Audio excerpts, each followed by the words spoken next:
It was really fantastic to be here, to have a place on stage, to give a signal to the audience what is about autonomous driving and for this cooperation.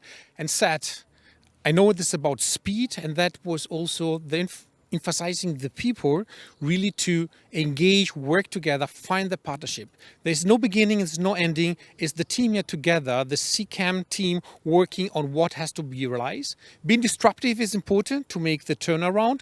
But again, the speed and the partnership, and that was my statement, my wish to the audience, are to make the key. And also additional recommendation, and a wish also, it's really in the team, in this organization, to define clear targets.